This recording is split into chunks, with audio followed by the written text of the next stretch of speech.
Derrière, on va entrer sur les pièces. Donc, comme je vous le disais, hein, le moteur de la norme, c'est du pièce par pièce. Donc là, on va devoir renseigner les différentes pièces de la maison.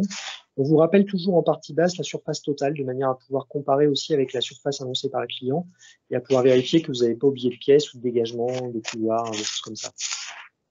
Quand on crée une pièce, on a différents champs à renseigner.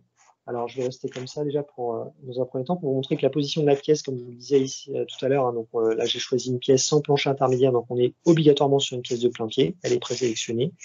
Ensuite, j'ai un nom de pièce qui est un champ libre que je peux compléter si je le souhaite. Et puis, j'ai également une typologie.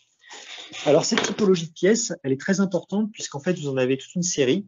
Et cette série-là vous permet d'initialiser aussi un certain nombre de choses qui vont vous permettre d'accélérer la saisie et d'éviter de rentrer dans des saisies techniques.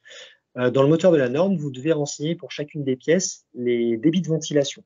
On vous a épargné ça. Ce qu'on a fait, c'est que sur chacune des typologies de pièces, on a associé des débits de ventilation qui, du coup, associés à la surface, nous permettent d'avoir un bon débit, enfin surface et hauteur, qui nous permettent de calculer ce débit.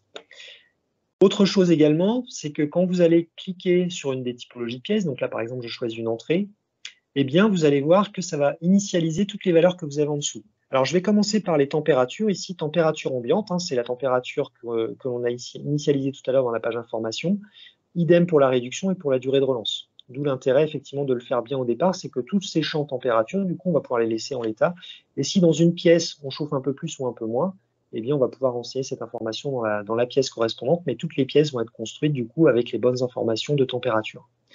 Pour ce qui est du reste du formulaire, donc le fait d'avoir renseigné une entrée, eh bien, ça va initialiser un certain nombre de champs. Donc, par exemple, la surface de la pièce, ici, elle est de 6 mètres carrés pour une entrée. Et puis, pour une entrée, ben, on a 0 mètre carré de fenêtre, et puis on a une porte sur l'extérieur qui fait 2 mètres carrés. Ça, c'est l'initialisation de base pour l'entrée.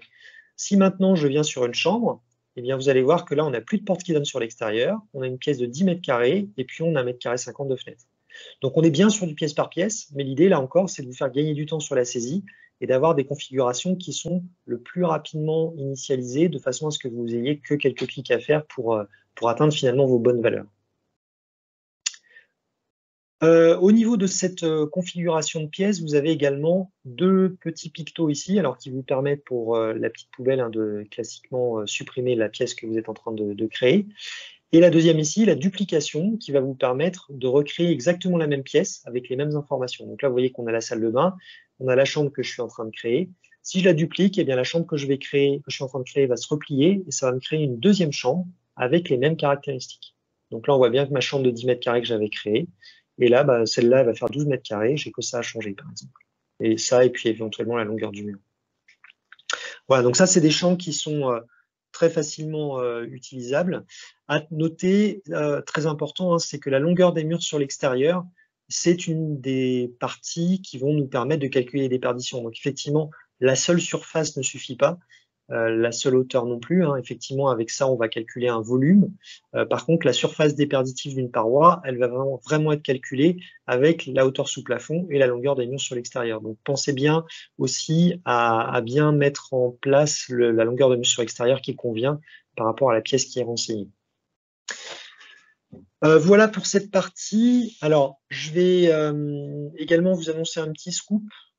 Qui n'est pas encore public, mais voilà, on commence à en parler puisque c'est un sujet qui va arriver chez nous. Vous allez avoir en option complémentaire de la saisie de ces pièces, vous allez également avoir la possibilité de faire une saisie qui sera une saisie rapide. Donc en fait, ce qu'on vous proposera, c'est de sélectionner une hauteur sous plafond, de sélectionner une forme de maison, de sélectionner une surface, et l'application créera pour vous automatiquement une distribution de pièces qui vous permettra derrière d'avoir des surfaces déperditives, des surfaces vitrées, etc., pour calculer justement vos déperditions.